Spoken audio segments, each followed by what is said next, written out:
30년대 만화는 참 좋았는데 말이야. 이제 그런 만화는 나오지도 않고 톰과 제리도 종영했고 있는 건 프레임 단위로 기억될 만큼 돌려봤으니 하나 만들지 뭐. 그래요, 컵헤드입니다. 내 생각에 30년대 감성을 가지고 있던 마지막 만화 영화는 톰과 제리라고 생각하는데 과장된 동작이나 찢어지는 사운드 그리고 순수한 아기가 깃든 애니메이션이었죠. 그리고 컵헤드는 과장된 동작과 찢어지는 사운드 순수한 아기가 깃든 게임입니다. 도박빚을 진 컵들이 자기 동갑긴 아까우니 사채업자 아래에 들어가서 다른 채무자를 턴다는 스토리인데 옛날 만화 영화 그래픽에 걸맞는 깊고 어두운 스토리라고 생각해요. 우리가 생각하는 옛날 만화의 모습이 좀 다른가요? 내가 기억하는 옛날 만화의 이미지는 뒤에서 미친오리가 도끼 들고 쫓아오고 앞에서 돌연변이 쥐새끼가 도망치는 이미지인데 내가 틀렸다면 사과하겠습니다. 아무튼 이제 게임에 대한 이야기를 해볼 시간이네요. 이 게임은 두 가지 종류의 스테이지로 나누어져 있는데 하나는 보스전이고 하나는 컨텐츠가 적다는 징징이들을 달래기 위해 추가된 런앤건 스테이지입니다. 사실상 런앤건 스테이지는 플레이할 필요가 없으니 보스러시 게임이라고 보는 게 합당하죠. 보스전은 항상 몇 개의 페이지로 나누어져 있는데 RPG 게임같이 원래 있던 패턴에 몇 개 패턴이 더해지는 방식이라면 쉽겠지만 이 게임은 무슨 WWE 마냥 일정 시간이 지나면 파트너와 교체하는 느낌입니다. 이 패턴을 전부 피하다니 제법이군.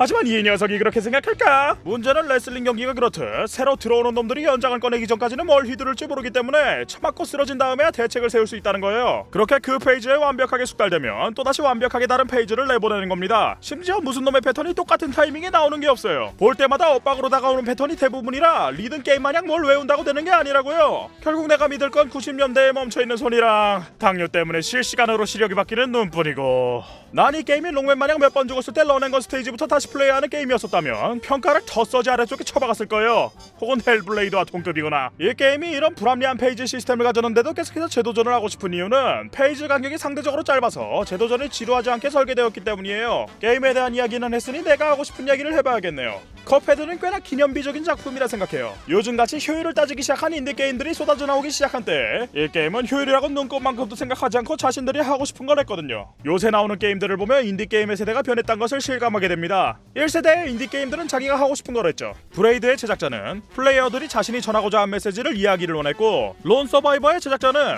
사일런트 힐을 보고 감명받아 몇 년이 걸리는 동안 회사를 다니며 게임을 제작했습니다. 제가 생각한 인디게임의 2세대는 효율을 따지기 시작한 세대입니다. 문라이터는 반복성이 강한 장르의 혼합으로 플레이 타임을 증가시키려 했고 위자드 오브 레전드는 적은 수의 프레임을 감추기 위해 마지막 모션의 프레임을 집중하는 등 여러 가지로 신박한 해결책을 내기 시작했습니다. 그런데 요새 쏟아져 나오는 것들을 보면 얘네들이 뭘 말하고 싶어 하는 건지는 모르겠어요. 재미있는 게임을 만들고 싶었다던가 무슨 메시지를 전달하고 싶었다던가 그런 것들 말이에요. 효율성 좋죠. 그런데 그게 수단이 되어야지 목적이 되면 안 된다 이겁니다. 나는 지금의 인디게임 개발자들이 컵헤드 같은 마인드를 가졌으면 좋겠어요. 2000년대 초반에 유행한 동기부여 강사식으로 말을 해보자면 그냥 자기가 하고 싶은 걸 하세요.